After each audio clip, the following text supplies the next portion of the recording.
Hey, how's it going, everybody? It's Timothy here with Jank Diver Gaming. We are going to be recording an unrestricted cube draft for the Jank Diver Gaming Cube. Um, Everything goes, rares, mythic rares. This is not the peasant cube, so anything on arena is fair game as long as it's not super tilting. If you've not joined one of these before and you're interested in it, check out the description down below where we have information on joining our Discord and you can get in on this ourselves. This is updated with Brothers War is the most recent set when you're watching this. We have joining us Jennings, Nick, Facebeard, Theo, and a couple new players here as well. So excited to see what happens, and they are looking for me to start the draft. So we'll go ahead and get into the draft, see what we've got going on here. Always lean towards the new cards when a new set comes out. So Misery Shadow stands out to me. This card is actually excellent as a black aggro card. The fact that it's just colorless mana to pump it means that you can just fireball your opponent with all of your mana every single turn. It's not like the most generic first pick, but I am leaning towards it just because of how new the cards are. I like to test out the new cards and see how they're doing, even if I don't think they're the strongest thing in the pack. This is probably a contender for one of the stronger cards in the pack. There's Reckoner Bankbuster if I wanted to stay a little more open. There's some Mana Fixin', some black-white Mana Fixin' coming around. Judith, I guess, is the card that I'm hoping to go with Shadow, but I'm going to take this black aggro card and see where it leads us.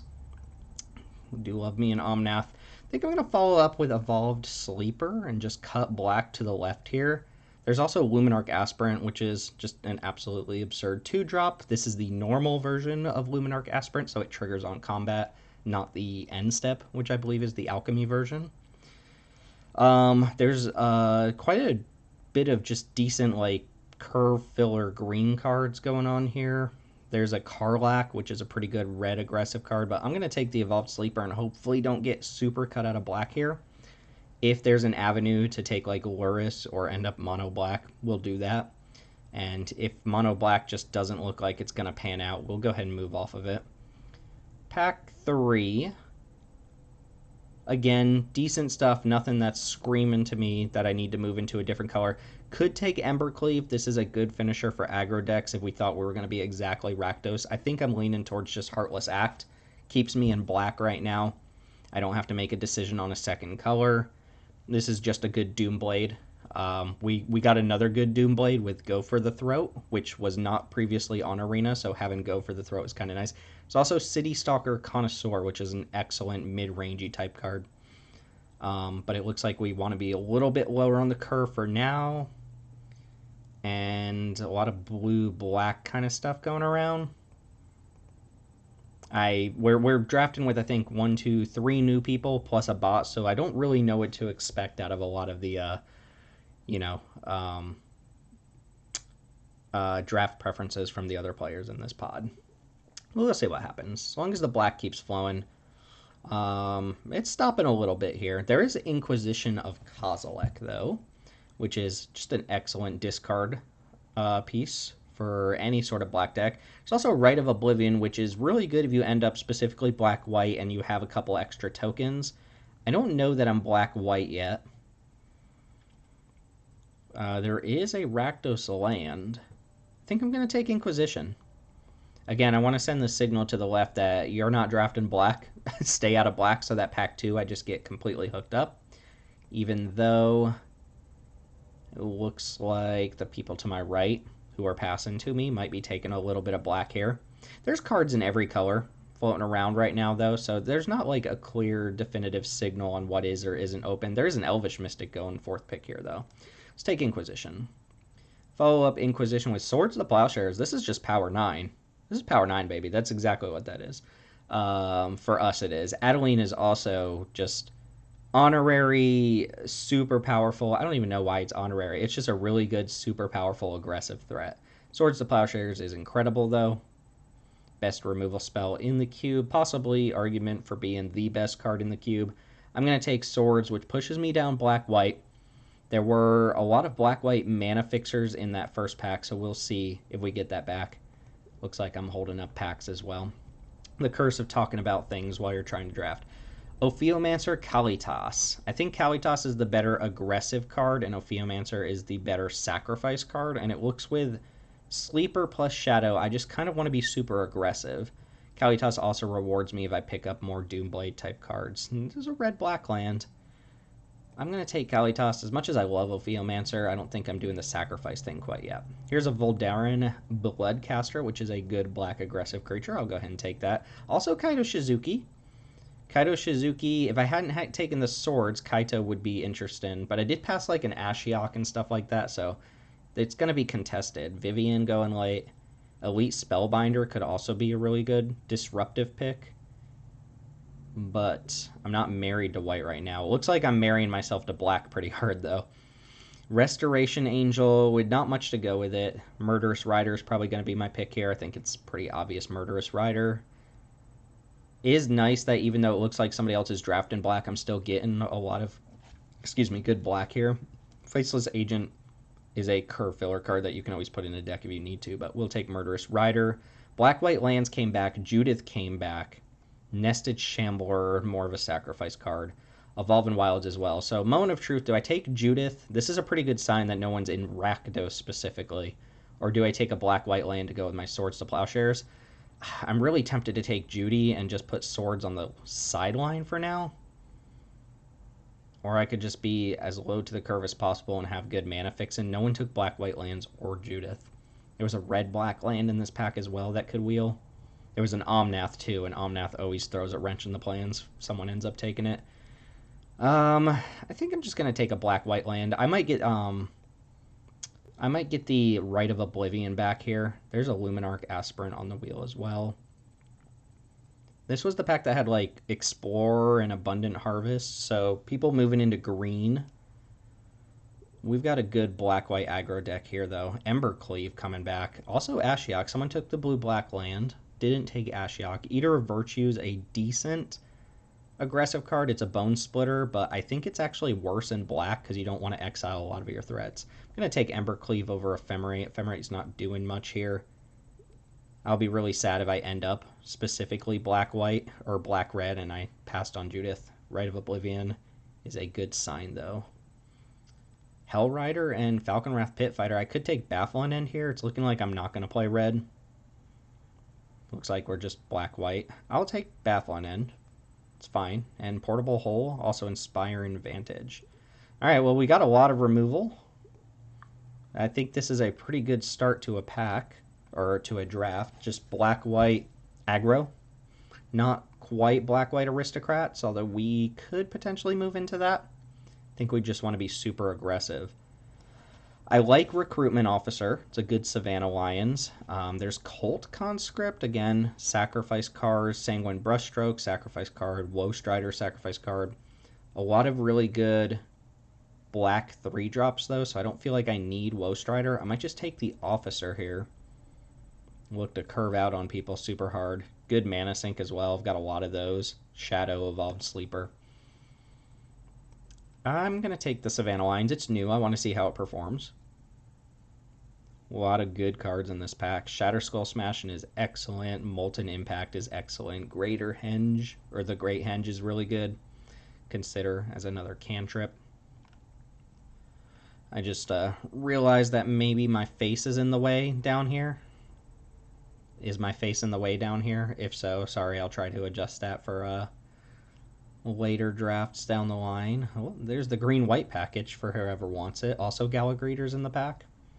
This pack is quite good. For us, it's a little mediocre. Rahilda, I've actually debated whether or not this should even be in the cube because it's so tilting if someone plays it on turn 2 and you don't have an answer. I'm going to take Guardian of Nubenalia. This is a Control Hoser. There's a lot of those in black and white. This I've found to just be a really good aggressive creature. I hate Crystalline Giant. I think the card is fine, but filler. Some people seem to really love this card, but it doesn't do the thing you want it to. There's also Wolf. Wolf is good, but let's take a black-white card. Here, probably Doomblade. This doesn't fix us. Yeah. So Infernal Grasp is good. Fatal Push also good. What's better, Fatal Push or Doomblade number 2? I'm tempted to just say Grasp is better. We got Third Path Iconoclast as a new addition to the cube. Just an excellent card. There's also Showdown of the Scalds, which is fantastic. think I've passed a little bit too much red fixin to make that work. I don't want to mess up my mana here. I already know I'm not getting one of the black-white lands because it was in pack 1. I'll take Infernal Grasp here. Maybe we get Showdown on the wheel anyway if nobody's doing that thing. Moving along, Clement is a pretty strong card. It's a 2-mana 2/2 that comes down and gives all of the creatures in your hand +1/+1 permanently. And then the white specialization kind of sucks, but the black specialization is really good. When it specializes, you get 2/2/2 zombies. Blade of the Oni is also pretty strong, but makes you extremely vulnerable to Kolaghan's Command and Prismari Command. I'll take Clement. I get to play with that card that often. Ooh, a lot of good stuff here. White utility lands, Eiganjo and Cave. I tend to like Eiganjo a little bit better because you just play it as an untapped land, which seems kind of important. Sedgemoor Witch is fine, but not great here. Clarion Spirit the same. Wandering Emperor is just a great card. There's March of Otherworldly Light. That's 1, 2, 3, 4 cards that I would want in my deck, plus 2 more that I would happily play, and the rest of the pack's decent as well. So I'm probably getting something back here. I'm going to take a Mana Fixer, or not a Mana Fixer, but a utility land here. I think I'm going to take the Cave. Gives you an extra little bit of reach. Oh, here's all of the black-white aristocrat stuff. Yawgmoth is very strong, but you do need to be in that aristocrats plan, that sacrifice plan, and we have not set ourselves up for that, so I don't think I'm going to take Yawgmoth here, which leaves me with Usher, Legion's Landing, Gutterbones. I don't really like Priest of Fell Rites that much unless I have Luris, or I'm trying to do some janky reanimation thing. Taking a 1-drop here. Usher is the most blatantly just attack and get in there. Gutterbones is decent. I like Legion's Landing quite a bit, but I'm not like super go wide, so it's not going to flip that often. I think I'm going to take Gutterbones. Have a little bit more reach against go wide decks. Okay, this is also good. Welcoming Vampire Rankle. Once again, Rankle, really good for decks that have sacrifice fodder. I don't really want to sacrifice things in this deck, so I think I'm going to lean towards Vampire, which will trigger off quite a bit of stuff and give me some extra card draw. Jadar, Thraben Inspector. Oh, here's a card I haven't played with yet. So Arvad, Weatherlight Smuggler. 2 mana for 1/1 lifelink Death Touch. On your end step, if a creature died this turn, it perpetually gets +X/+X, where X is the number of creatures that died, and this ability triggers while Arvad's in the graveyard. Do I have ways to get it back? Because if I don't, that ability kind of doesn't matter that much. I currently don't. Thraben Inspector might be the pick. Jadar is also very strong. It's a little bit of a combo with Kalitas. This is a strong pack. I'm going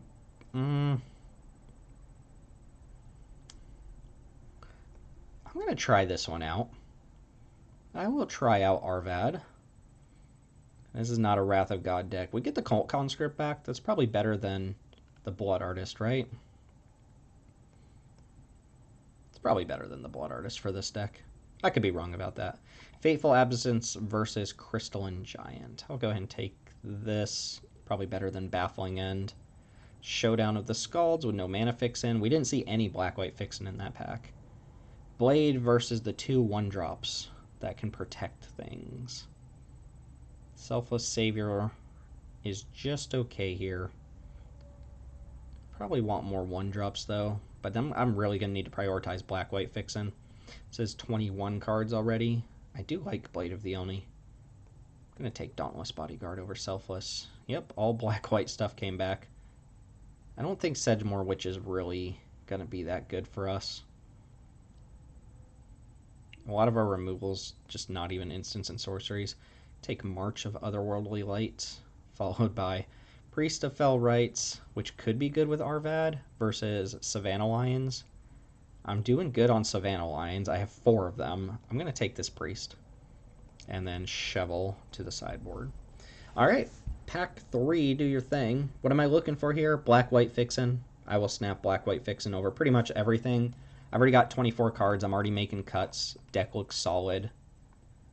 It's got a lot of removal. It's got some amount of card draw. It's got a lot of mana sinks, recursion, stuff like that. So we're basically just looking for ways to cast our spells, which these cards do. So Forsaken Crossroads, Savai Triome are mana fixers that work for us. Some excellent red cards in this pack. Croxa as well. Spawn of Mayhem is probably the only non-land permanent that I care about in this pack. It's a very good aggressive card, and I could see that wheeling and taking it. But do I take Forsaken Crossroads or Triome? I guess this has a chance of coming in untapped if I'm on the draw. Whereas Triumph is always tapped. Maybe gives me some outs to like Showdown plus Cleave. I'm going to take Triumph here, but I don't think I'm playing those red cards. Next up, Brutal Cathar. This card's good. Intrepid Adversary, also equally very good. Another mana sink. Don't think there's a real reason for Mind Stone. Been a little unimpressed with Cut Down. This is not Fatal Push. It's more like a shock. I just don't think it's that good. Like, you'll take it if you don't have removal. Maybe I would play it here over, like, Portable Hole. It's going to kill the same subset of creatures. Adversary versus Brutal Cathar. Brutal Cathar gets something out of the way right now and lets me bash. But I find that these Banisher Priest cards backfire a lot. There's also Adversary, which is a mana sink. That pushes in quite a bit of damage. I'm going to take the Cathar. Oh, Godless Shrine. Don't even care what the rest of the pack is. There is a Dread Wanderer. There is Sorin is good in every black deck. There's Village Rites, which we don't really want. We don't really want Handwear Militia Captain. Over talking it, we're taking Black-White Mana Fix, and we said we were going to do that. Follow up with some more goodies here. Bloodchief Thirst is very good. I like Mana Tithe a lot in decks like this, because you can curve out, and then you can hold up Mana Tithe for like their Wrath. There's also Lae'zel, which is kind of a messed up card. We can go into the white specialization, which seeks a non-land permanent with mana value 3 or less, or we can go into the black specialization, which return up to 2 target creature cards with total mana value 3 or less from your graveyard to the battlefield. Might just take Lae'zel. The ceiling on this card is super, super high. It's obnoxious for people to deal with. Another card that I've considered maybe we don't need. I'm going to get Mana Tithe back, I think. And I'll be happy to take it. Midnight Reaper's fine. Takenuma. Takenuma is never bad. I like Hopeful Initiate quite a bit. This is part of your best possible curve outs in a white aggressive deck. Playing this on turn 1, into a creature on turn 2, maybe even in Boros if you can give it haste. Blade Splicer would be fine as well. I think I'm going to take Takenuma though. And again, all these cards I'm not taking, I think they're just going to wheel. I don't think anyone's playing black-white aggro or anything like that. Liliana of the Veil. I've yet to be able to play with this in the cube, and I think it looks really good here, but this card, it's a Guardian Evangel, messed up. Oh, I just saw the black-white mana fixin'. Oh, I just saw it. Oh, I should have taken that. Maybe it comes back. Maybe it comes back. I would have taken it for sure. All right, Skyclave Shade. There's Maul of the Skyclaves. This card can put a beating on. It's really at its best on one of the aggressive 2-drops that can protect themselves, like this one. Painful Bond, also fine if you're beating your opponent down. Skyclave Shade puts in a lot of work, though. I should have taken the black-white mana fixin'. Alright, that's fine. We'll rally back.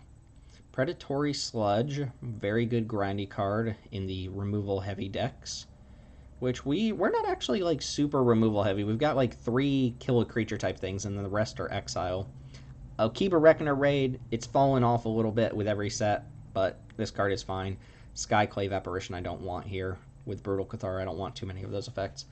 This one says enlist. Whenever it enlists a creature, you get a boon with. Whenever you cast our next creature spell, it enters with a +1. So anytime this enlists something, you get your next creature with +1/+1. Perpetual? No, it enters with a +1/+1 counter. Why do they do that? Just make it perpetual. That's like the whole thing, right? I might take Sludge here. Sludge can grind out a game on its own. Spawn came back.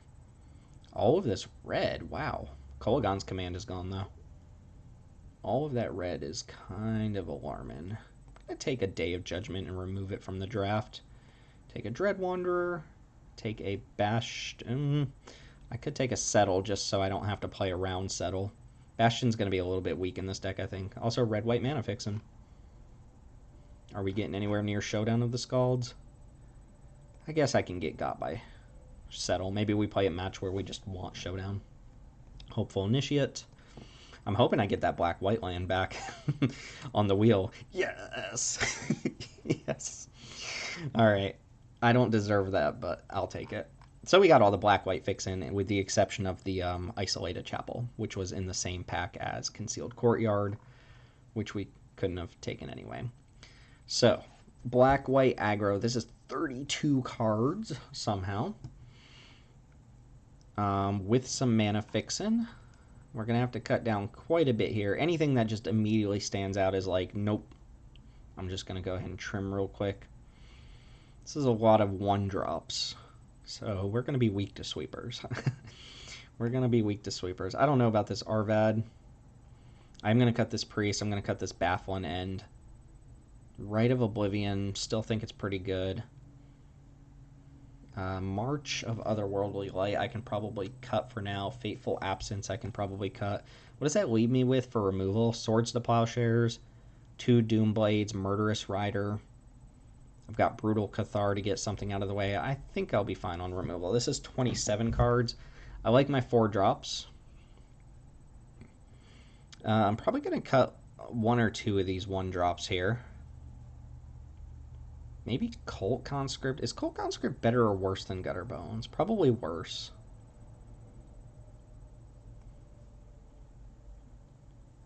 You don't have to recast this, though. Non-skeleton. Arvad. How good is Arvad going to be?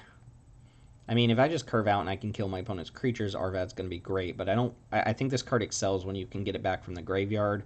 So specifically with Lurrus, it looks good. Here, if it dies, it dies, and then the fact that it's getting counters from the graveyard doesn't matter. So I do think I'm going to cut Arvad, which sucks. I would like to try that card out at some point. Am I going to be a 16 land deck with 2 4-drops? Spawn, I count as a 3-drop in these sorts of decks. If that's the case, I need to cut 1 more card. Excuse me, Clement. 1 of the 1-drops. 1, 2, 3, 4, 5, 6 1-drops. Don't really want to trim any more removal here. Brutal Cathar? Question mark?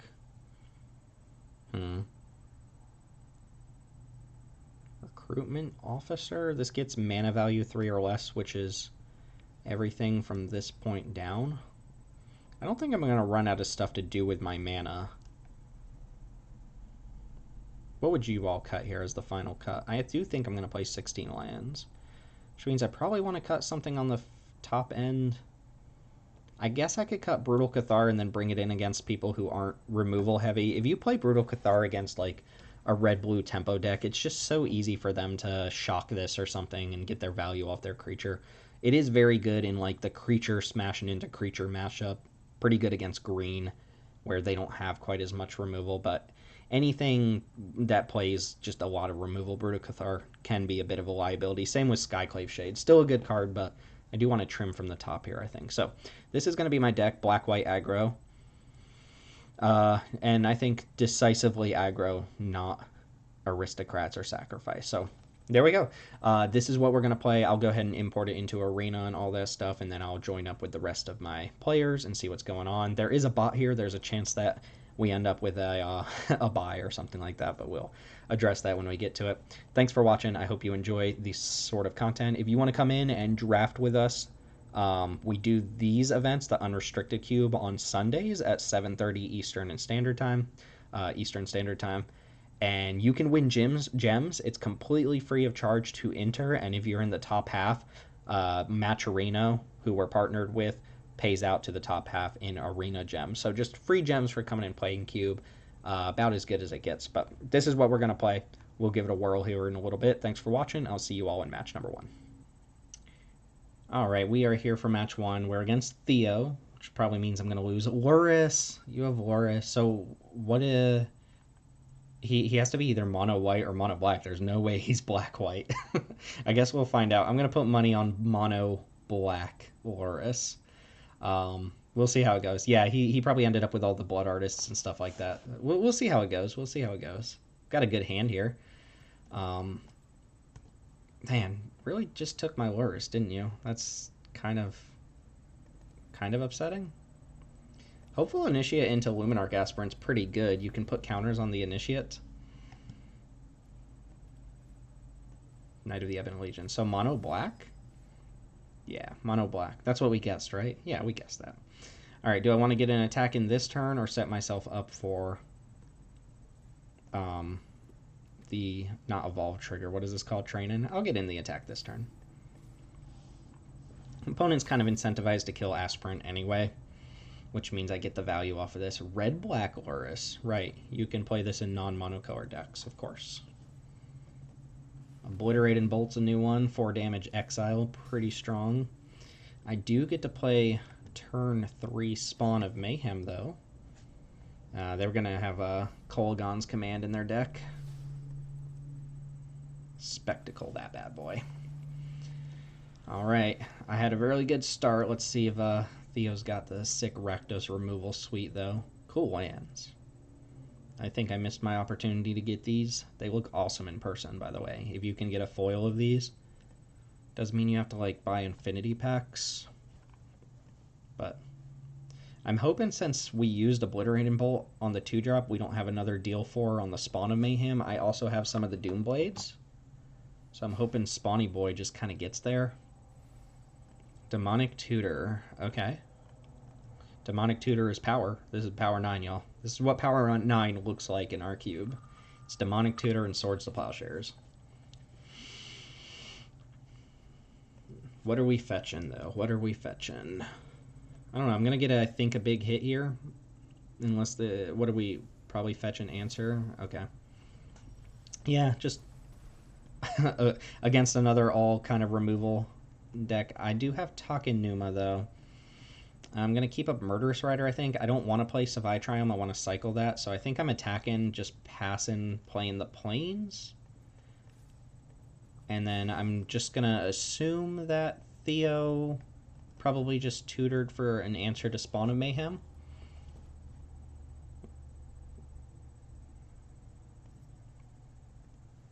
Probably end up Murderous Ridering. Ooh, this gets got pretty hard by Village Rites. Okay. Earthshaker Kenra cannot block this turn. What do we tutor for? Reckoner Bankbuster. Bankbuster's good. Do I want to use Takenuma? Do I want to just cycle? I think I'm just cycling here.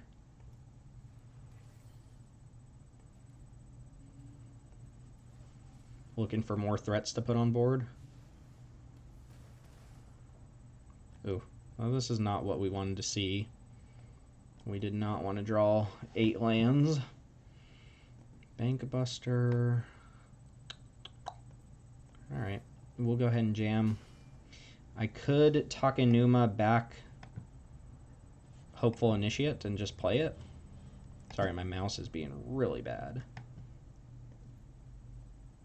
And then technically that sets me up for lethal next turn.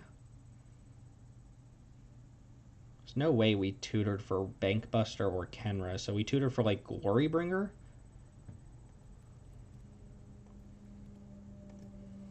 Maybe. Bloodthirsty Adversary. Getting back Bolt. Can you do this if it's dead?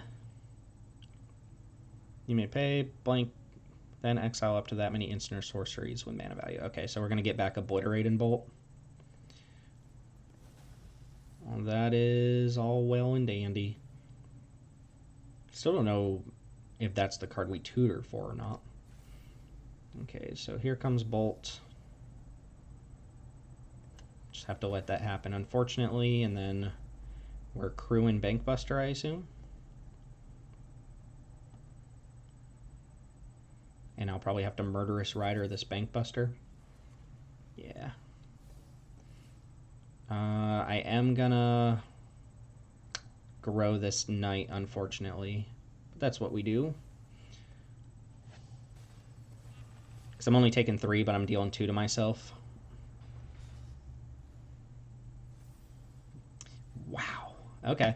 Well, not particularly competitive if that's how we're going to draw, especially with all these 1-drops and stuff in our deck. It's a little unfortunate. but it is what it is. Opponent has drawn a lot of lands as well, but that's a deck that can use them quite well. And Knight of the Ebon Legion is just lethal. Yeah, if I don't block this, it gets +6/+6. Okay, well, I guess I'll block that one. Yep. So I'm going to be at 7 here. Probably could have attacked with that Kenra. And then Lurrus to hand, I'm guessing. Yep. Okay, very cool. Well, we had a really good start and then just kind of didn't draw anything to get over the hump there. Lightning Helix is interesting, though. Probably just want to be able to, I mean, my opponent's playing Lurrus, so we want to be able to get rid of as many, like, small things as possible. Portable Hull, though, against, Portable Hull against Kolaghan's Command, which is very likely in the deck. That's rough. I'm tempted on the Lightning Helix. I have Triome, and I have Needle Verge. This is really good against them. I would have to add a mountain. Probably come down like that. What are we cutting? Kalitas seems good. I mean, those are great stabilizing cards that would have been nice. Things that can't block are just not cards we want in this matchup, so Skyclave Shade's gone. Gutterbones coming in tapped is gone. Dread Wanderer probably gone. Rite of Oblivion is pretty good against a lot of these things. Clement seems just okay. I think I do keep the Portable Hull. It kills every creature my opponent can play in their deck, which is nice. The Garden Evangel seems a little less necessary. I mean, we're not going pure aggro here. We're trying to just kind of keep pace, make sure we have answers to Lurrus. Evolved Sleeper seems very slow. Evolved Sleeper is a lot of mana investment to get blown out by the removal that my opponent's going to have. Alright, let's try this out. That leaves me with very heavy white commitment and a bunch of double black cards. We'll see if it's worth it. Maybe Arvad is good there too. Just a 1/1 Death Touch Lifelinker might be decent for this matchup. We'll see. I think I've got pretty good chance here against a Lurrus deck. A lot of ways to deal with Lurrus. I think I have to throw this back. If I don't draw black, I just lose. Nah, I have nothing to grow the Hopeful Initiate. This is better. The Lightning Helix looking pretty awkward, though. Tossing back. Lightning Helix is one of my best cards in this matchup, but if I can't play it... Sure. We'll lead with that. Play Hopeful Initiate and pass. Don't have high hopes. I was hoping not to have to mulligan against these sorts of decks. Yep, Pillar of Flame. Very, very removal heavy. And we have kind of nothing now. I was hoping I would at least get to hold on to a 1-drop there.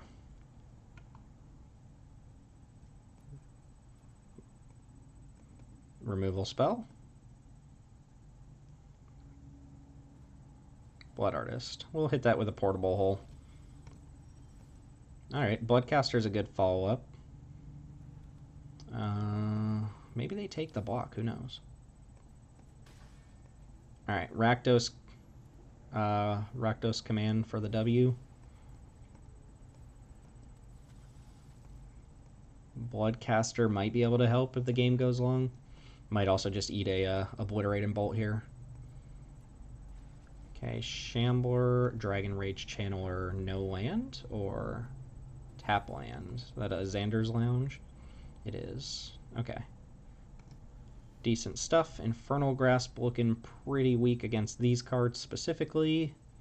I play Takenuma here. I do have a Cave. I think I just play Takenuma. Attack with this and pass.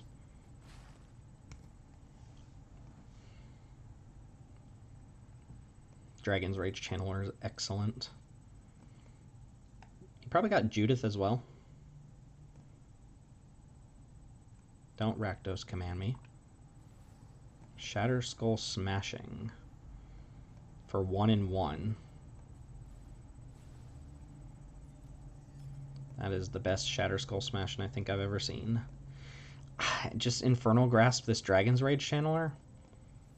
It deals 2 damage to me now, but that's 2 damage I'm going to take later on anyway. I guess we do it. Not happy about it. Now I'm just Stone Cold Talk decking already. Doesn't feel great. Got some blood tokens. Those might help a little bit. Mishra's Bauble's fine. New edition. Sweet card that we actually get to play in this cube. Alright, so opponent gets to know about this. I'm just going to cast it and pass.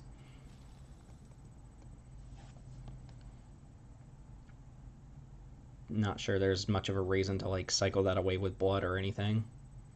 Alright, there's Knight of the Ebon Legion. Alright, be great to draw action. Clement is kind of not action though. I mean, it draws me into another card, so that's fine. Creatures in your hand get +1/+1. So I want to stack my triggers here so that I might draw into a creature first. Auto order triggered ability, so I should be able to stack these. So play that. We want to draw first and then Clement. Okay, Aspirant's really good. I won't draw another card here, but this gets the ball rolling on damage. And start jamming.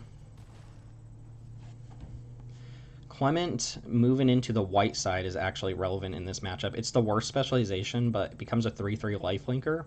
And my next creature spell I cast enters with a lifelink counter. And again, Theo's kind of incentivized to kill this Aspirant. We do have Lurrus Mishra's Bauble. I was going to say, we're probably playing Dragon Rage Channeler first, though. Heartless Act is great. That's going to take down Lurrus here. And we're doing it now.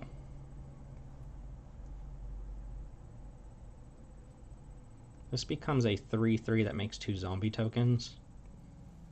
Let's put a counter here and attack. And let's go ahead and take out Lurrus before that can do anything else. Alright. We're stable. I did just put Dragon Rage Channeler up in the air, though, which is funny. It does have to attack now, but I'm guessing Theo probably wanted to attack anyway.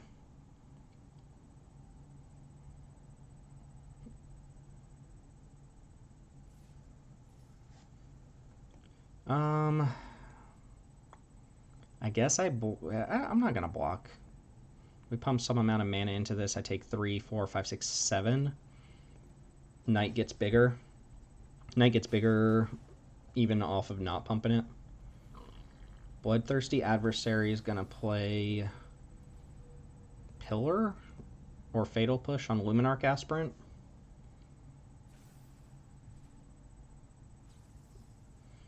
Sure.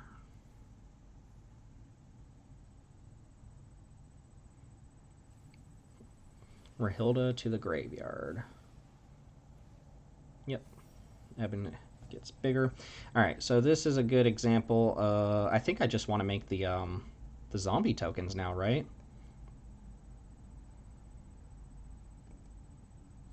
It draws me into another card. Inquisition looking pretty bad here.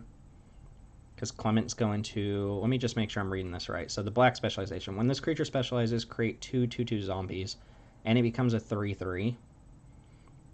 And then the 2/2 zombies will trigger Vampire. So I'm into that. Let's do it. This makes ground blockers for days. Oh, and Baffle and End. Do we Baffle and End right now? No, I think I might be able to sneak out a W next turn if they don't leave behind the right kind of blockers. Or maybe I just do it now, get rid of like Dragon's Rage Channeler. think I'm going to try to sneak in the W here.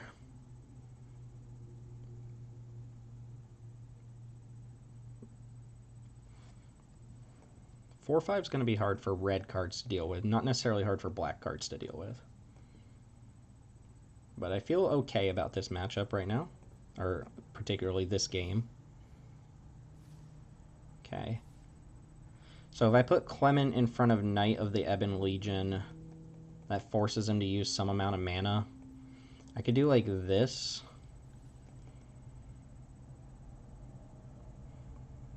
Place 2 blockers. I mean, I could also just 6, 7, 8, 9, 10, 11, 12, 13, 14. So I gotta block something. Kind of like doing this.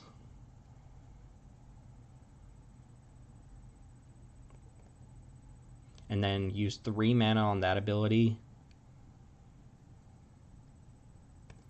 I'm trying to get them to just tap out so that I can baffle and end a blocker. This might backfire, but I think that's what I'm doing. Like, they just play 1 blocker here. Kenra.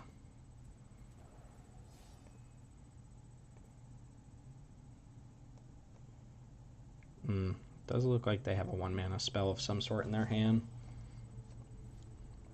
Dread Fugue. Wait, that gets rid of my card. I should probably cycle this away in response with the blood token, I think. I might draw into like Kalitas instead, and then I don't lose a card. Spawn of Mayhem. I can't take that one. It kind of worked.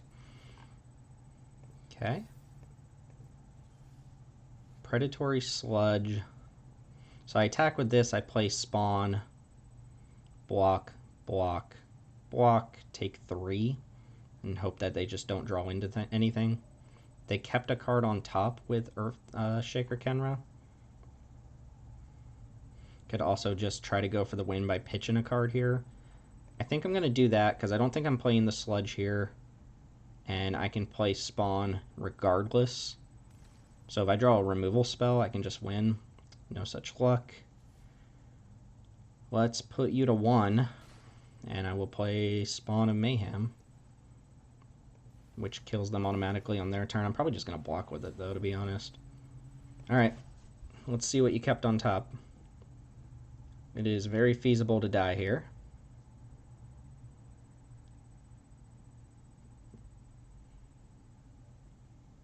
Dragon's Rage Channeler has to block. Okay, cool. I think that'll do it.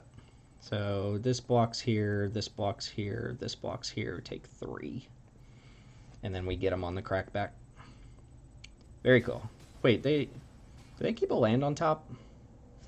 Maybe I missed it. Maybe it's the card. Oh, they put Retrofitter Foundry. It was underneath. Okay. I thought they kept a card on top with Dragon Rage Channeler. I was incorrect. The red-white plan looking a little weird. Am I supposed to go up another mountain? 3 red sources? 5, 6, 7, 8, 9, 10 white sources, and 6, 7, 8, 9, 10 black sources. I think I just keep it as it is. I am on the draw now, though, which is not good news. Thankfully, Theo hasn't actually seen a ton of my deck, and I have a lot of ways to stop this deck, so I'm going to run it back as it is. Get a game 3 against Loris. Already happy enough with that. Bring it, Theo.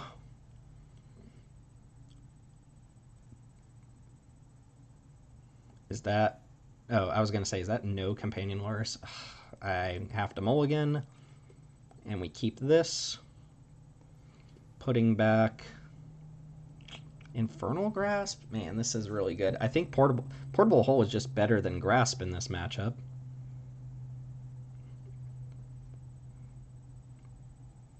Maybe put back Dauntless Bodyguard.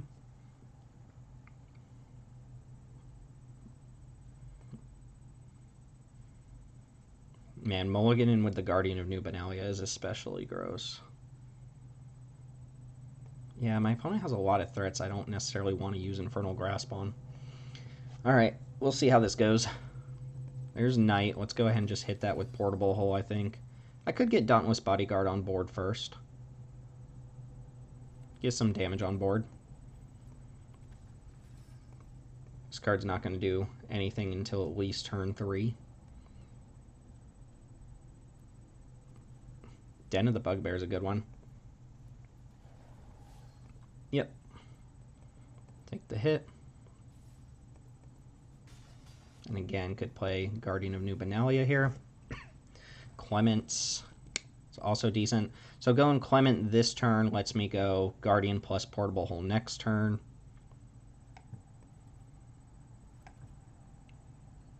And I want to play Clement first.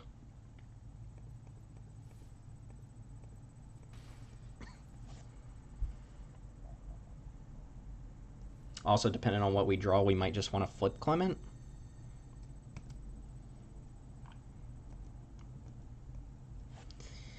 I don't think I'm blocking with it here. It also might just die. Here comes the attack with both. See if they want to pump Knight or do something else. Didn't think we were pumping Knight.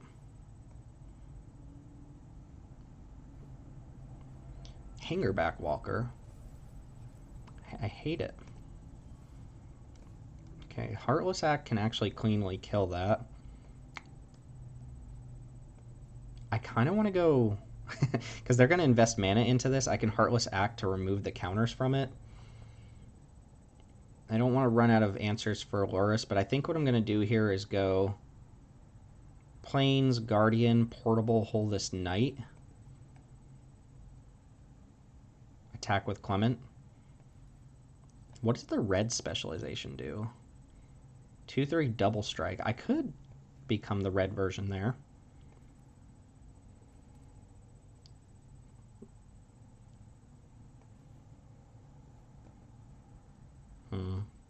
If I Heartless Act this now, I'm going to wait. I'm going to use all my mana here. I'm going to play this into Guardian of New Benalia. So let's go ahead and get rid of Knight. Let's go ahead and jam with Clement. And let's play this thing. Go ahead. Let's see what you got.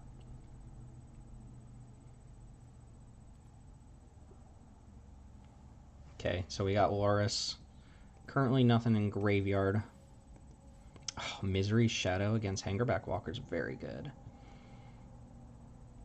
Alright, so let's go land. I'm going to play Misery's Shadow. Doesn't give me any more red mana to work with. Or any more black mana. Do kind of want to play it though. And then what happens if I attack with Guardian and they level up Hangerback Walker to 2? It's pretty bad. They play Lurrus into another Walker. Actually, that's not that bad because these things get exiled. What's in the list? Clement. Oh, oops. This is fine. Scry 2. Let's see what we got. Murderous Rider and Kalitas with 1 black source. I think we have to put those both on the bottom. They're good, but they're not that good. Alright.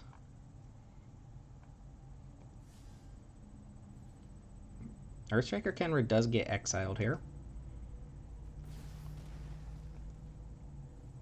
And pass. Misery Shadow also pretty strong. Again, we first picked this. You can just dump colorless mana into it, so even though I'm out of black, I just have something to dump my mana into every single turn, which is very good. Nothing to get back with Lurrus currently.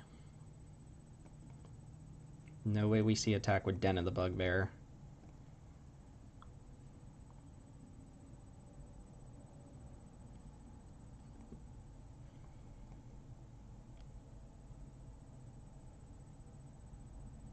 Close.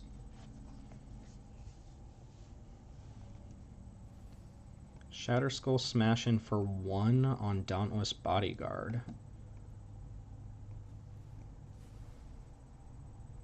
Okay. That's weird to me. Not sure why we're doing that. Alright, so here, play my land, attack with Misery Shadow. Do I also attack with this? Maybe I should have not attacked with the... Or I shouldn't have played my land. I think I'm just attacking with Misery Shadow here.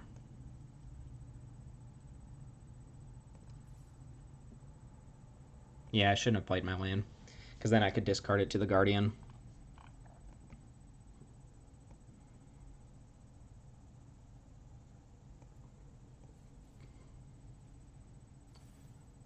How much do I actually want to pump here is the question. I wanted to be able to survive like an Obliterating Bolt on the opponent's turn.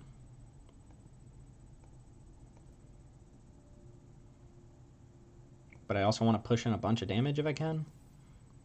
It also could die to Fatal Push. Let's just do that. Let's not get too greedy. This is last chance to kill Hangerback Walker with Heartless Act.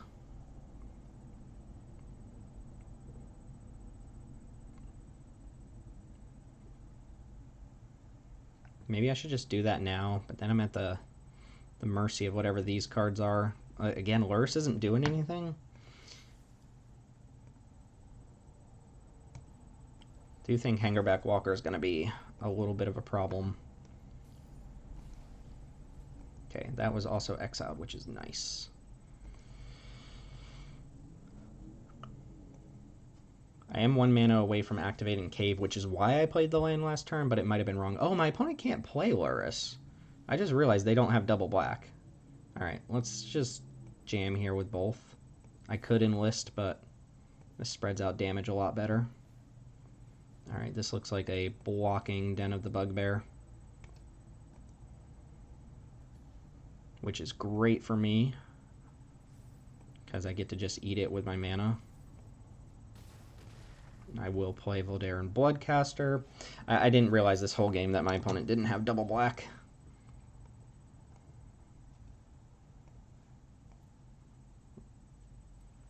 Okay, we have Lurrus mana now. Presumably we're on other black cards in hand that we can't cast, though. Okay, well, we have that. This can cast nothing. I guess it could get a counter, but we're not going to do that. There's Lurrus. Alright. Lifelinker on board. Didn't get the mana for the Cave. I can just attack with Shadow plus Bloodcaster. Could also attack with this. Oh, my opponent can actually just block with this. No, they can't. No, they can't.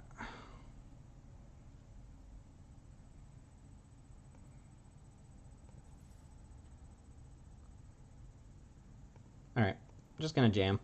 Make it so that they have to block with Lurrus. This Misery Shadow is maybe miserable. And I will pitch Recruitment Officer to keep that thing alive. My opponent is going to actually net gain 1 life, but Lurrus is gone, Adversary's gone. We have an overwhelming command and board presence, and I've got the Cave as well. Impulse is a good draw, though. Into Bankbuster, Gitu Embercoiler. I'll let you read that one. This is an alchemy card that I assuming people aren't super familiar with. Alright, good game, good game. Nice. Okay, so we took it against the Lurrus deck, and we can beat the Lurrus deck. We can beat anything. Theo did get messed up on the black mana there that game, but our cards worked out. I'm happy with it. All right, so that's going to do it for match number 1. I will be back with match number 2 here shortly. Thanks for joining.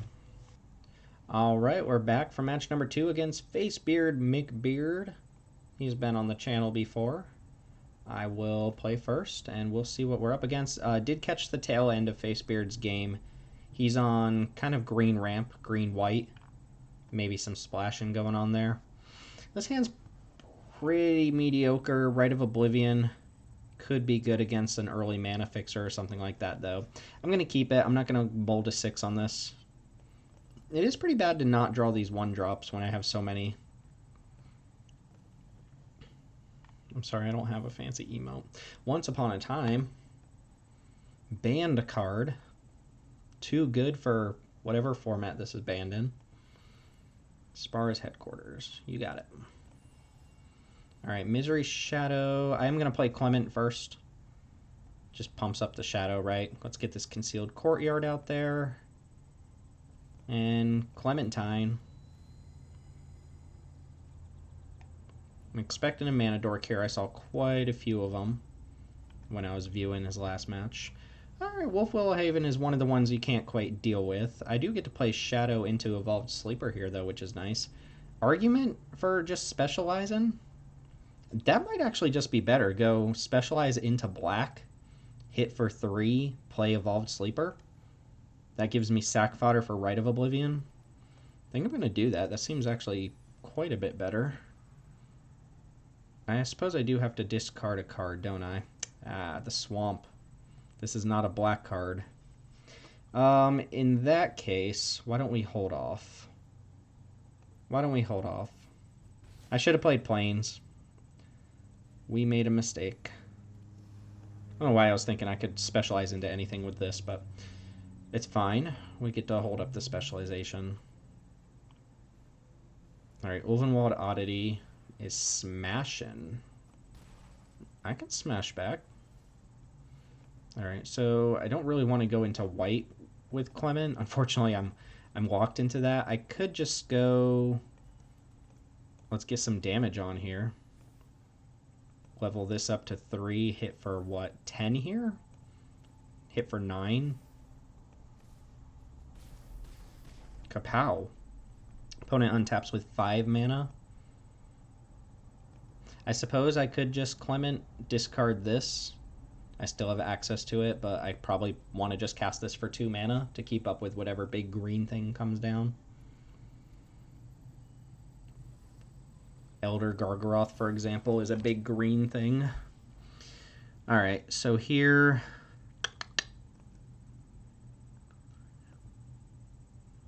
I think... I mean, I have to get rid of this, right? So I think what I'm doing is, like... I gotta sack something to this. I could just play Aspirant, sack Aspirant right away, Rite of Oblivion this.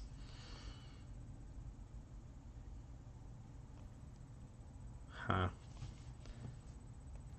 Could also just Rite of Oblivion Clement. This game would be going so much better for me if I had just made those zombies.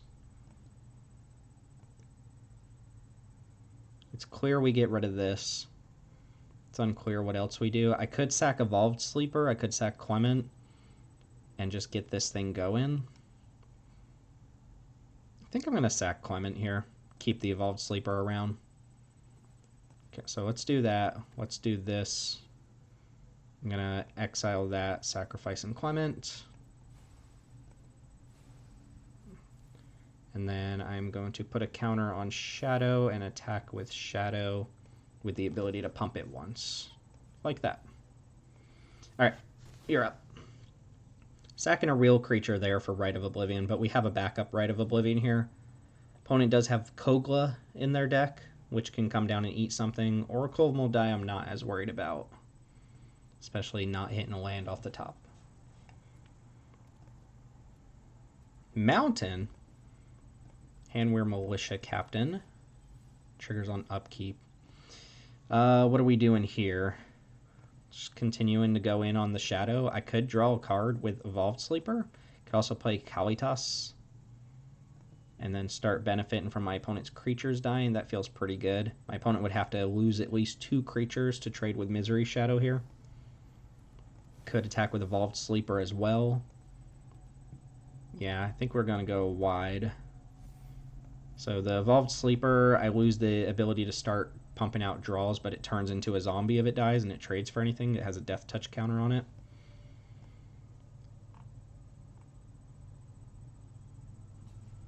Oh. Alright, let's get rid of Oracle and Ulvenwald. And we don't have to pump again, right? Yeah, no point pumping again. Evolved Sleeper gets to live another day. Opponent goes to 1. And I make 2 zombie tokens? Or I guess I don't make zombie tokens? Oh, this is a non-bow. Misery Shadow stops Kalitas from triggering. Yep. Okay, well that's unfortunate for me. Oh, Titan of Industry is about to stabilize this game too. Yikes. So I assume gain 5 life, make a Rhino. Yep. You got it. Alright. I think probably better to draw cards with this than to cycle.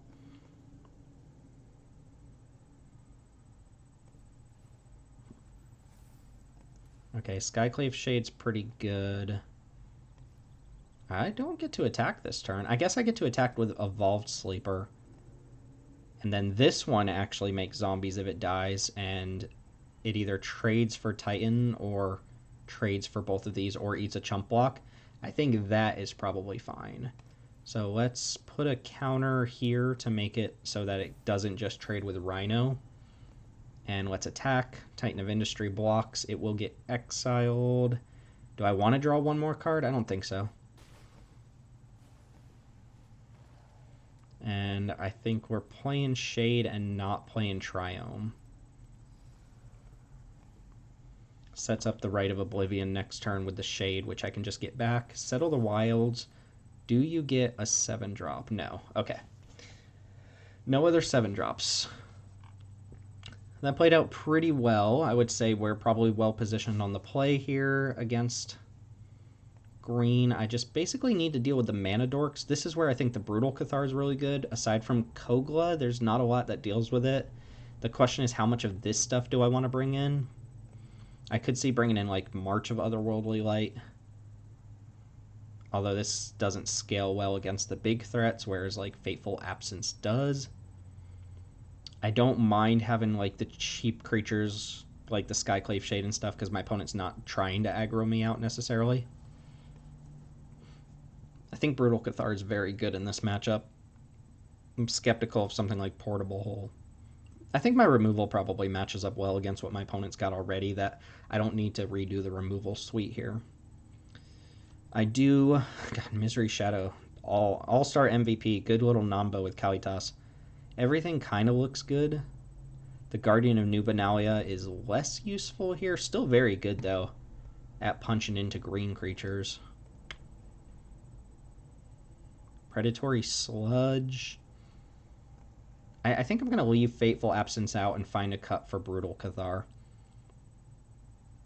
I don't know what it is. It might be Sludge. It could be like a 1-drop. Hopeful Initiates. Hopeful Initiate's fine in this matchup. Hopeful Initiate's a lot worse on the draw, though. I think I'm just going to cut that. Bring in another interactive piece that my opponent probably doesn't have a ton of answers. I could see Day of Judgment as well as like a catch-all, but Day of Judgment's just going to mess me up just as much. So let's go ahead and run with just a change or two there. I've got 2 Doom Blades and a Swords to Plowshares, so I feel pretty confident I can deal with most of the big threats. It's just if the ramp gets out of control, we could be in trouble. Same looks fine. This looks fine. Might draw a 1-drop on turn 1. Oh, Once Upon a Time. This is a cool art. Okay, we didn't have turn 1 elf. I've got a cave, and I'm going to ship it. No Paradise Druid, please. I guess Paradise Druid and... Oh, we're Menagerie Curator. No, thank you. This card, I'll let you read that one on the screen there. If you're not familiar with this Alchemy card, it's just responsible for drawing so many cards. We would kill any mana dork we could kill there, I think. But that one especially is egregious. Okay, we've got Explorer into 1 land, into 2 lands, into Dork. Kyrian Beastcaller. I don't mind that one as much. I am going to play Welcome in Vampire and pass. Alright, so we're probably going to see Oracle of Moldiah, which is going to grow Beastcaller here. And see if we hit some lands off the top. Nissa, though. Do we have a land? Okay. I'm going to say, if I could kill Oracle, I probably should, because if my opponent draws that and their next card is a land, we know they don't have a land in hand. That keeps them choked off Nissa for a turn. I am going to have to give up a real creature for Rite of Oblivion here, but I think what I'm going to do is Luminarch Aspirant, draw a card, Or I could give up this card. This isn't super important in the matchup. I'm basically playing a creature and then sacking it to Rite of Oblivion to kill Oracle of Moldiah. I care less about this one. Draws me another card. It's fine. Luminarch Aspirant gets damage going, but then I'm sacking Luminarch Aspirant. That would be better to sacrifice, but we'll keep that in mind for another turn. Let's jam with Vamp. And let's just get rid of Oracle while we can. This, I think, guarantees that we can't get hit by Nissa next turn. We don't need to know what their next card is, but... Galagreeters. Carrion Beastcaller putting in work. Okay, Evolved Sleeper. So this turn, I play Kalitas, tap land, or I go Aspirant, just see what I draw. Could also go Rite of Oblivion. I can't do that. I kind of like playing this, trying to get ahead on damage. Let's see what we draw first.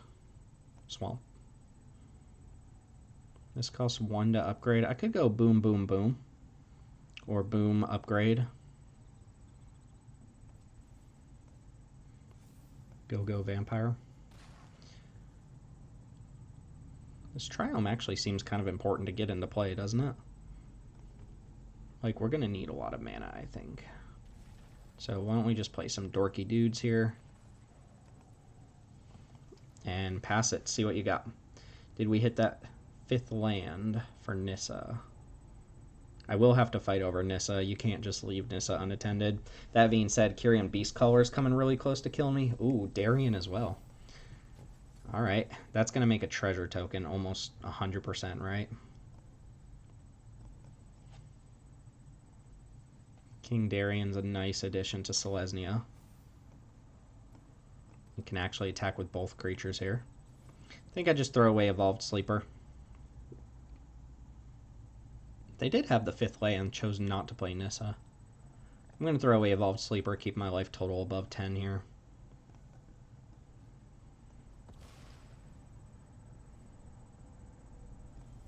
Okay, gotta watch out for a potential fight spell, is what it looked like. Want to draw cards. I could just go Evangel, tap, tap. Get a big hit in, put 3 3/1s on board. Blocks everything pretty well. Could also play Kalitas, and then this isn't doing too much. I think I'm going to go for the Evangel plan here. Unfortunately, neither of these will trigger the Vampire. I mean, Kalitas might even be just better. I'm not sure. Let's go to combat first. I guess, am I playing this? Am I not playing it? Alright. Vamp. Get in there. I'll play Kalitas here.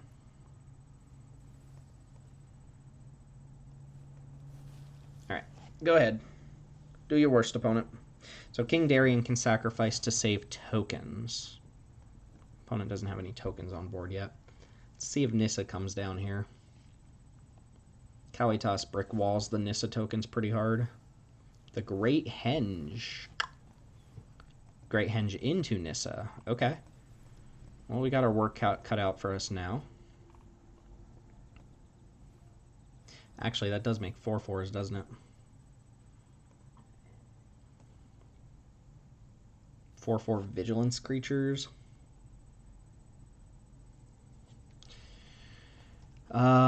This can probably just eat the bucket. Again, trying to keep my life total as high as possible.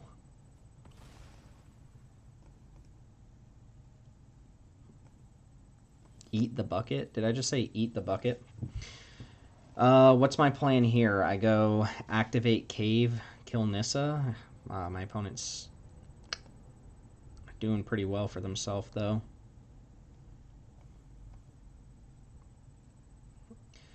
I guess we could Sigard and Evangel tap these things down, and then take out Nissa with a pretty good attack here. Still have a bunch of blockers. Still playing my lands out. So this taps a permanent when it comes into play and then makes a copy of itself in your hand. You don't get to keep those copies, though. They go away at the end of the turn, so you got to play out as many as you can. But it's basically for every 2 mana you can pay, you get a 3/1 that taps a permanent when it comes into play, which you can see here is kind of busted. We do end up with another one in our graveyard, too, which matters for a few cards. Luris, namely.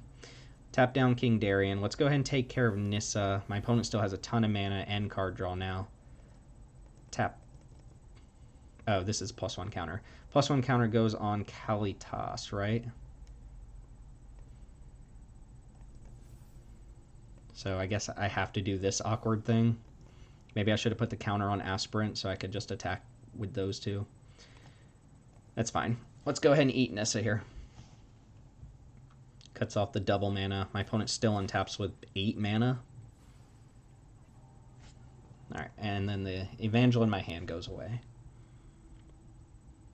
And they untap. Cold top decking, but every creature draws them into another creature, grows Beast Color.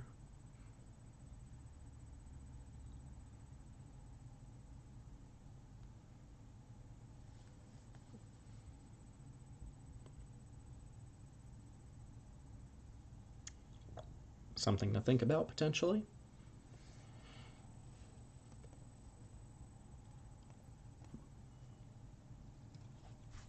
So welcome in Vampire's been putting in work.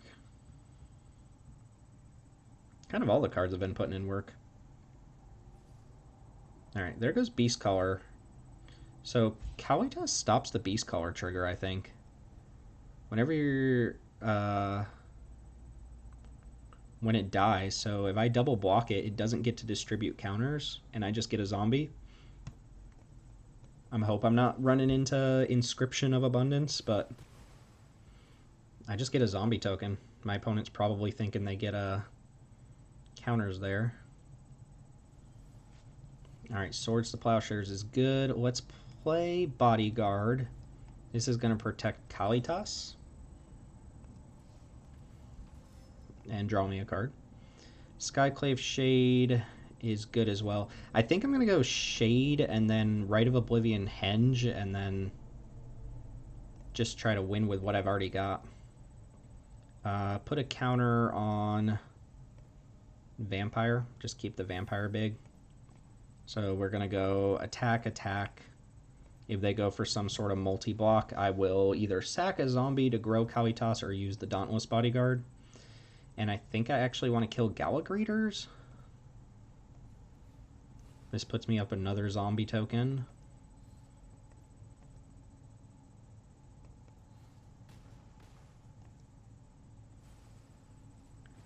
And then I will play this. I will play Rite of Oblivion to get rid of the Great Henge and just choke my opponent on mana and card draw here. Yep, gain some life. Can pump out a creature with Darien here. Ah, didn't do it. Alright. Got him with the 2-0. Very nice. I think that game would have been a lot different if they...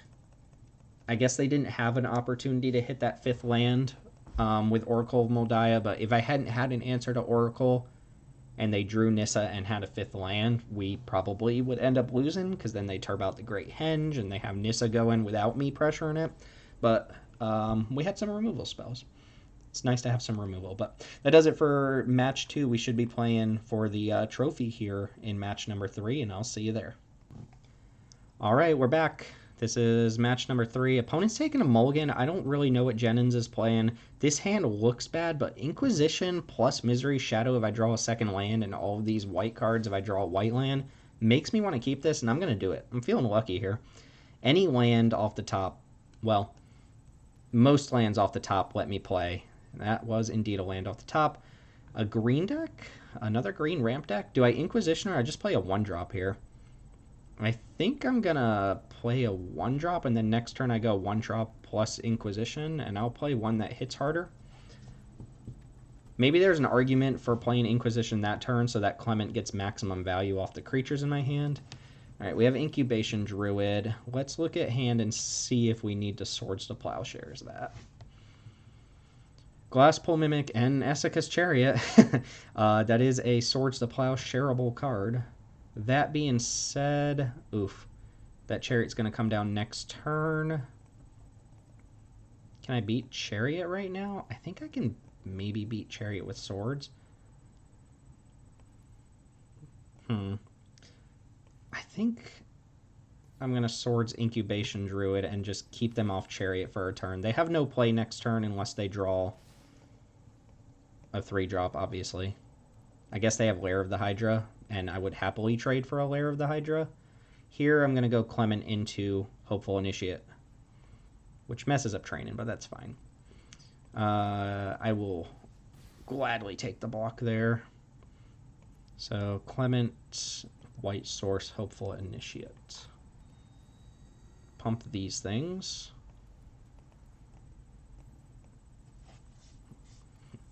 And Chariot makes their appearance. There it is.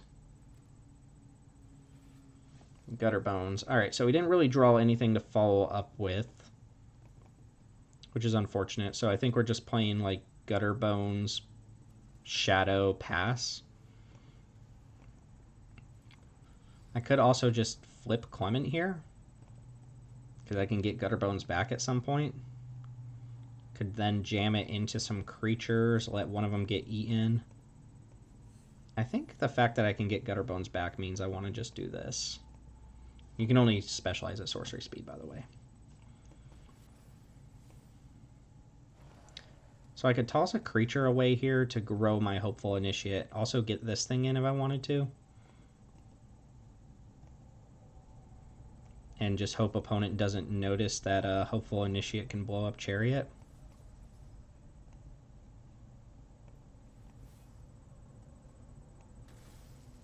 Alright. So the correct block here is Initiate, but we'll see if opponent realizes that. They realized it very quickly. We do push a lot of damage that way, though.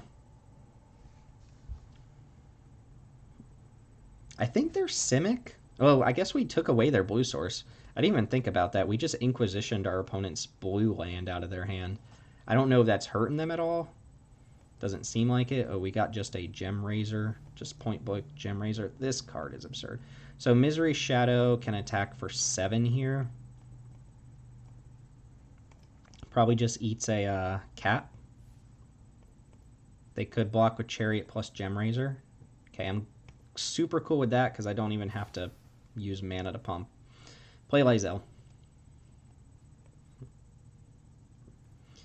So here's another one that's worth reading. The first time they target this with a spell or ability, I have the option to flicker it out, but then it loses that ability. And then this one is obviously a huge double striker. So there's Hydroid Krasis for 3, which isn't huge. Okay, Swamp. Specialize into black. Return a 1 and a 2 drop. That's pretty good. And then I have a 3/4 double striker.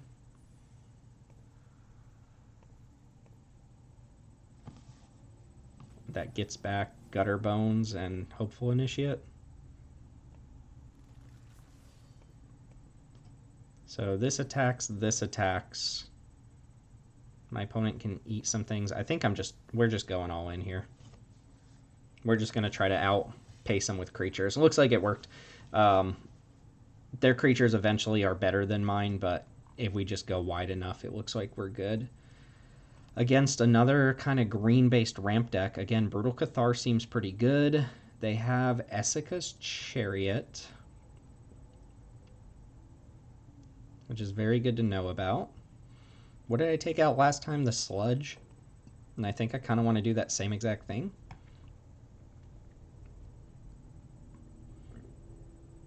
Yeah, I think I'm pretty well set against these green decks.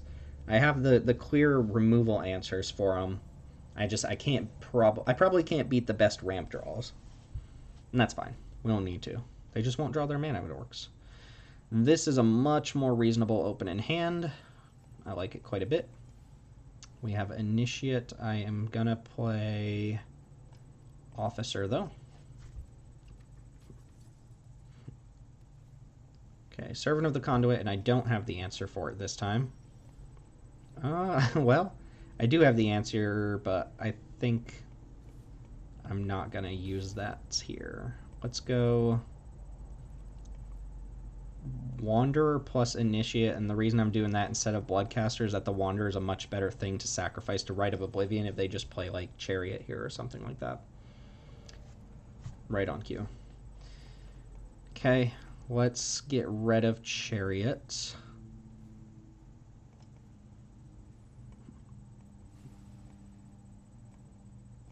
And then eat through some cats, I guess.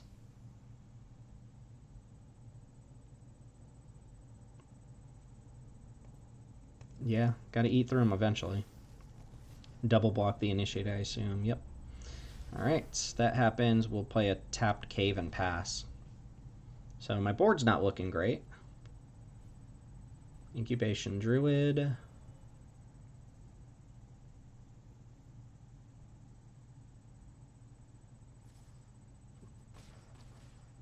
I accept. Heartless Act is nice. Opponent only has one activation of the Servant left. We're probably just playing Takenuma, Bloodcaster. Dread Wanderer is the one that I need one or fewer cards in hand. Get that hidden, play Bloodcaster, hold Heartless Act. See if we regret that.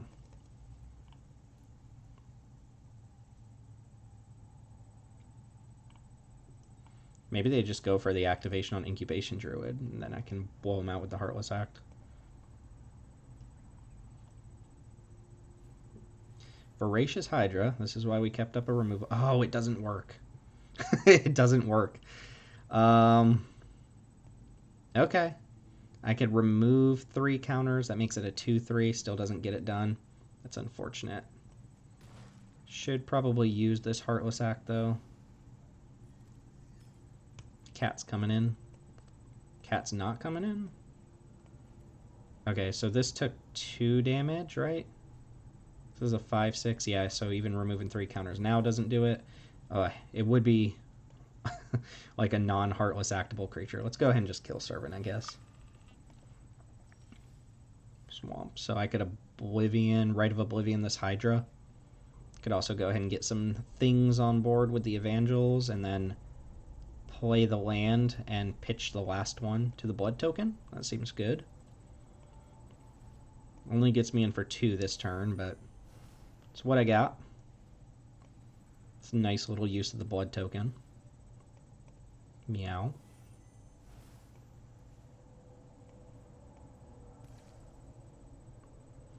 Dauntless Bodyguard doesn't look great here. Kind of need my opponent to not have like huge follow-ups here. They have 7 mana. Yes, that's not a huge follow-up. Alright, Hydra staying on defense. I mean, we don't Inquisition, right? Is there a reason to Inquisition? I think...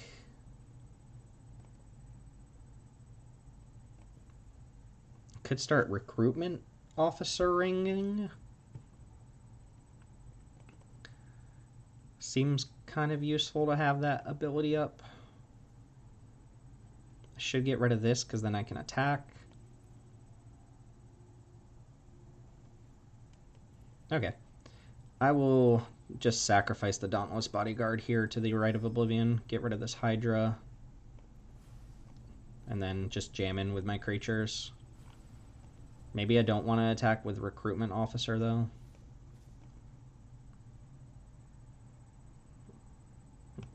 Oh, they can level up the Incubation Druid. Oops.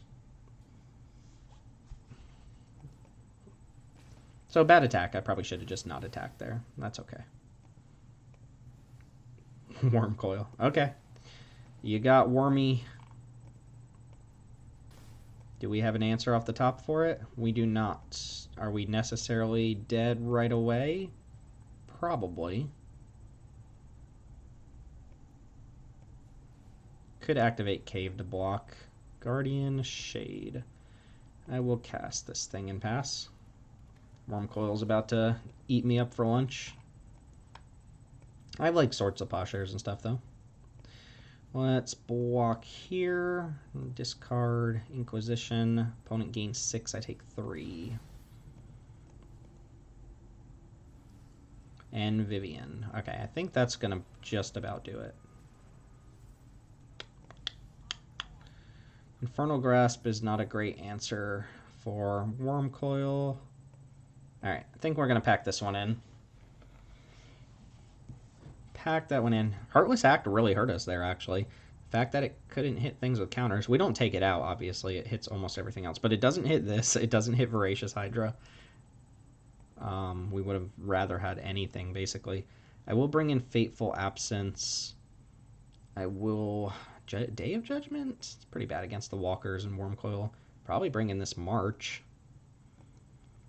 Just make sure we can deal with these ridiculous creatures. Inquisition still seems pretty good. Hopeful Initiate still seems good if we can get it going earlier.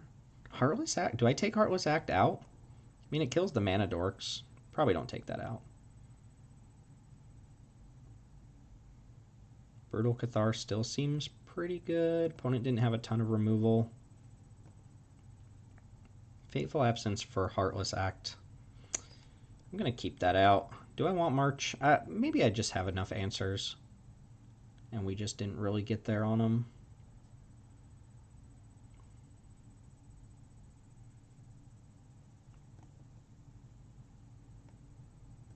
Is March a better answer than Heartless Act? It is pretty good against Voracious Hydra. It's better against stuff like that. Let's try out the March over the Heartless Act. Probably regret that, but March seems doable. 1-1 playing for the trophy against Jennings. Let's go. Y2 Jennings. I will play first. I have a functional hand. No, this hand's good. Yeah, the pathway is black mana. So we will play Dread Wanderer. Probably play Guardian of New Benalia. Oh, we have Elvish Mystic. Oh, they have Land of War Elves and Elvish Mystic. That's nice. I offer you the trade. You do not take the trade. Let's go... Probably get this thing going. Can't do that unless I play that.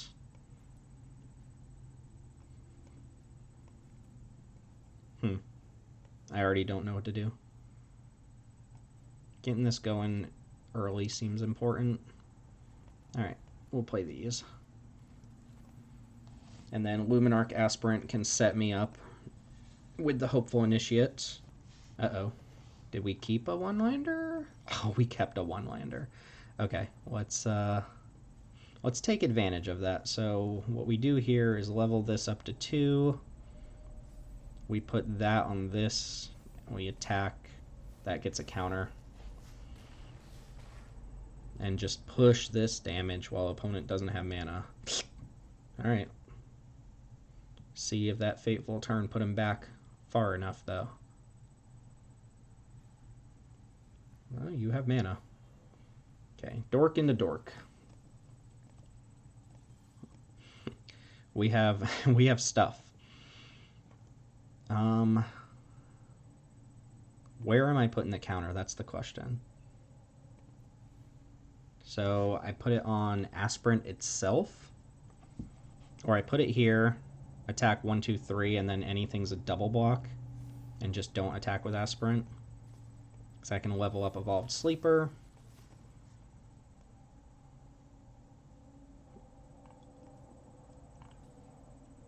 Okay, opponent gets to keep all the mana here. And what am I doing? Probably, I can't play both of these.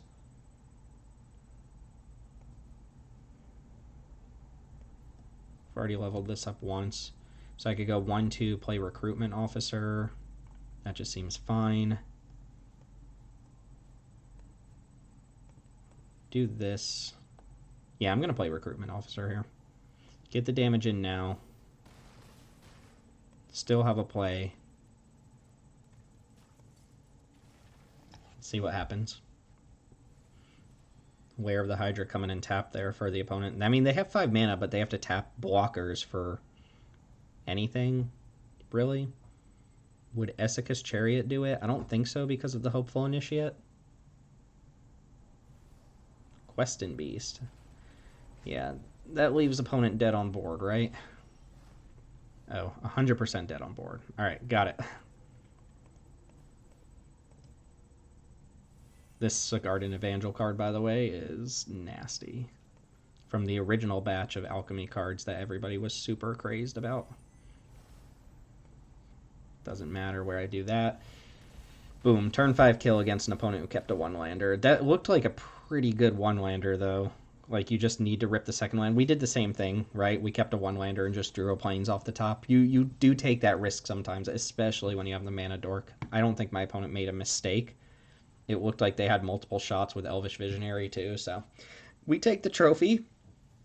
I'm very happy with that. Let's look at the deck one more time, see if we did anything wrong. I thought it was a pretty sweet deck. Overperformers? Anything from the new batch of cards? I don't think we played that many. Misery Shadow was excellent. I mean, the Graveyard Hosing is absolutely brutal against certain decks. The other card I played was Recruitment Officer, which I guess this one's an interesting one because it's a very good ability. We used it one time, but these decks you can see have so many mana sinks. Like Takanuma, you have mana for this. Your Blood Tokens, Misery Shadow eats mana. Clement eats mana. Guardian of New Benalia usually wants you to pitch cards, which I guess is a combo with the Recruitment Officer. Kalitas uses mana. Gutterbones and Dreadwander and Evolve Sleeper use mana. Hopefully, you get the point. There's a lot of mana sinks just floating around that make it so that I'm skeptical you'll use this ability often, even though it does seem pretty strong. Probably better in mono white than black white. A lot of these mana sinks are black cards, but deck played very, very well. Nice, lean, aggressive deck. We could have moved over into sacrifice territory for like Yawgmoth and Blood Artist and stuff like that, but it seemed like we found a lane and nobody really fought us for it. Didn't really get to try out Arvad. I think Arvad is much better in the Lurrus version of this deck, so you have an easy way to get this back. Obviously, this is a little bit of a combo here, but we'll try out Arvad at one point. I've already heard reports from Theo that this card is very good, and I believe it, but it might be a little bit too reliant on Lurrus. But anyway, 3-0 for the night. Hopefully you got a little bit of fun out of the Unrestricted Cube here. Thanks to all my opponents. Thanks to everybody who's watching. Thanks to everybody who's joined the Jank Diver Gaming community. If you enjoy this sort of stuff and you want to join us for a draft yourself, Sunday nights at 7:30. Occasionally we do Wednesday events. We've kind of cut back on those, but 7:30 Eastern Standard Time on Sundays is when we do this cube specifically. It gets updated with every set. It will get updated when the new Alchemy cards come out and when Shadows over Innistrad Remastered comes out. Just update every time a new set comes out. And we play every Sunday, have fun. Some of our players are going to win gems. It's a fun time. Anyway, that's going to be it for tonight. Thanks for joining. Hope you had a good time. My name is Timothy with Jank Diver Gaming, and I will see you all next time.